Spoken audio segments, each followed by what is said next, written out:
Stablecoins are tokens which are typically pegged to the value of a specific currency or commodity, and are designed to offer stability in the volatile world of cryptocurrencies.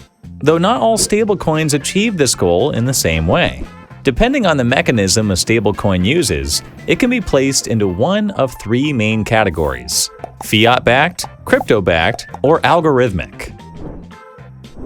The first category of stablecoins is fiat-backed stablecoins, such as USDT and USDC, and is by far the most popular. These stablecoins are backed by reserves of traditional fiat currencies, such as the US dollar or the euro.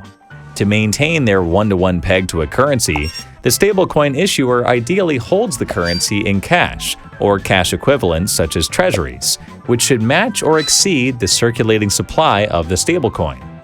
Next, we have crypto-backed stablecoins. As their name suggests, crypto-backed stablecoins originate from DeFi applications and are backed by cryptocurrencies held as collateral. However, due to the volatile nature of cryptocurrencies, crypto-backed stables typically require over-collateralization to a specific ratio to ensure stability.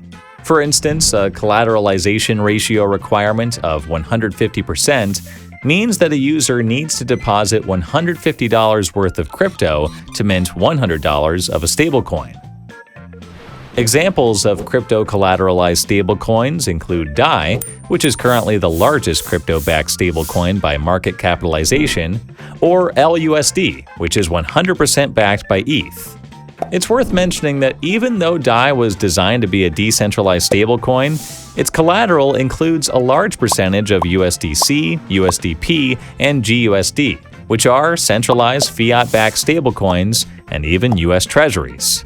The third category is algorithmic stablecoins, which are also meant to be decentralized in nature, but unlike over-collateralized stablecoins, they may or may not actually be backed by anything. Instead, they rely on algorithmic and incentive mechanisms to maintain their price stability.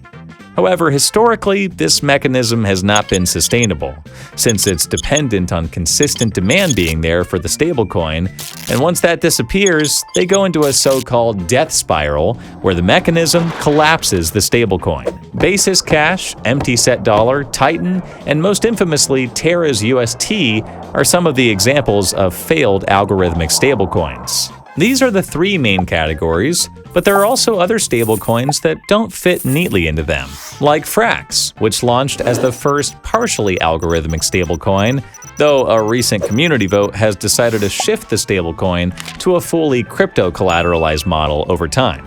Meanwhile, some stablecoins peg their value to physical assets, like precious metals or other commodities, such as Paxos Gold and Tether Gold, which claim to hold physical gold in reserves. Finally, there are even non-peg stablecoins like RAI, which are crypto-backed but do not have their value tied to any specific asset, and have their value fluctuate based on supply and demand. If you're wondering why all the different designs, it's worth noting that, like the blockchain trilemma of security, decentralization, and scalability, stablecoins also face their own trilemma of stability, decentralization, and capital efficiency, whereby any stablecoin design typically has to sacrifice one aspect to achieve the other two. So far, the race to create a stablecoin which effectively optimizes for all three is still on.